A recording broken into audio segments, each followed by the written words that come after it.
Hi folks, how are you doing? In the second round of this 2014 Chess Olympiad, we saw Vladimir Kramnik making his first appearance for the Russian national team, playing with white pieces against Al-Modiahki from Qatar.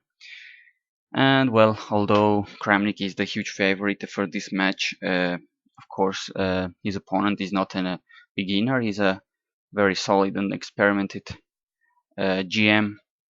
I think from Egypt originally, but moved from Qatar. So it was an interesting matchup, and I think the game is overall really interesting and very instructive, as we're gonna see very clear plan for white here.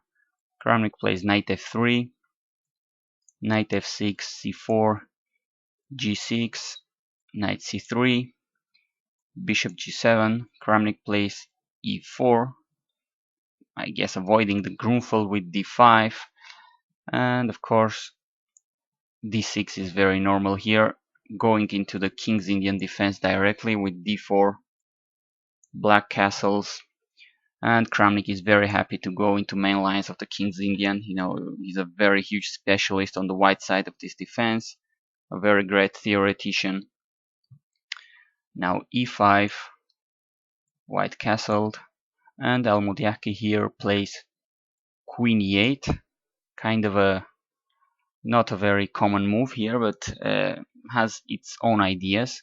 One of those could be that after exchanging on d4, the pawn on e4 could be hanging, and it's also getting away from the main lines and getting away from the d file. The queen exchange is not that easy to make right now for white, and of course black is avoiding the big speciality of Kramnik with white pieces, the main line bayonet attack, which is knight e7 and b4. Kramnik is a killer in this opening with white pieces, so queen e8 was played. But now of course white has a way to keep black here a little bit looking strange with this queen and the rook here. And after d takes, just b4, stopping c5, controlling the c5 square very well, winning space on the queen side. And really, as we're gonna see now, a very smooth and very instructive game by white, by Vladimir Kramnik here. Now black must lose a tempi to reorganize his pieces. The queen is not very well placed anymore on e8, now that the e file is not going to be opened anytime soon. And now a multi-proposal move, a very nice move, b5. First of all, stopping this knight's development either to a6 or c6, and also having in mind the idea of pushing a4 and having an interesting attack here with the bishop towards the queen and the rook on the dark squared diagonal here. Black is neglecting development a little. He plays a6, trying to challenge white's pawns here, but a4. Black took. Well, of course, you're not going to take with the a pawn because the rook on a1 is hanging. So after a takes b5, c takes b5, and there is still the possibility of playing now bishop a3, forking the queen and the rook. Here black plays rook d8, seems natural, but now queen c2, just getting away. And after knight bd7, just white has a very easy and comfortable position with lots of space, lots of development and coordinated pieces here. I really like white's position. It must be really difficult to play with black pieces here. Kramnik plays the natural looking bishop a3, attacking the queen. Queen goes back to e8, and just compare the positions of all these black pieces, all pretty much on their starting position, cramped here without much space, and white pieces having lots of space to move, lots of coordination. So really very smooth and easy position here for Kramnik. Rook fd1 just keeps developing his pieces. Black tries to exchange some pieces with bishop f8, which Kramnik happily accepts.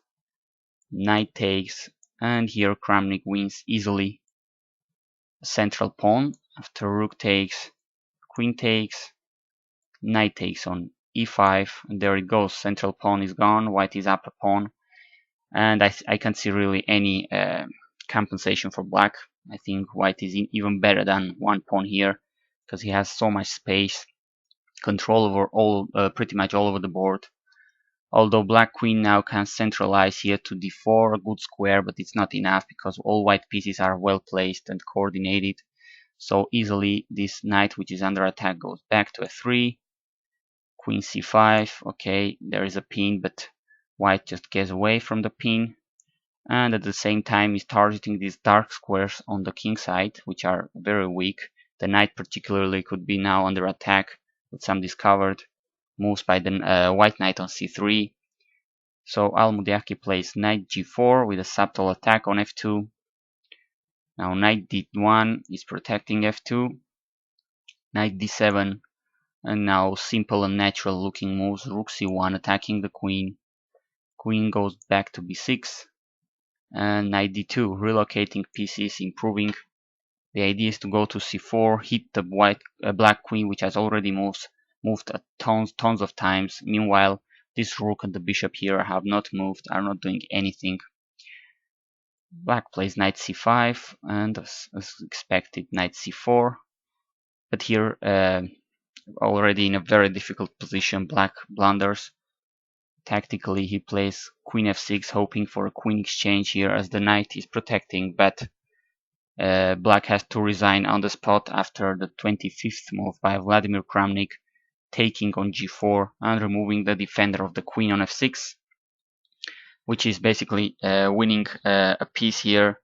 And as I said, black resigned, as if he tries to exchange queens after knight takes, the point is that white rook is having a discard attack on the unprotected knight on c5, and if black of course takes on g4, rook takes c5, and that's a pawn and the piece up for white. Absolutely nothing to do here. So there it goes, a very smooth beginning of the tournament of the Olympiad for Vladimir Kramnik in this matchup against Al-Modiahki from Qatar. Thanks for watching.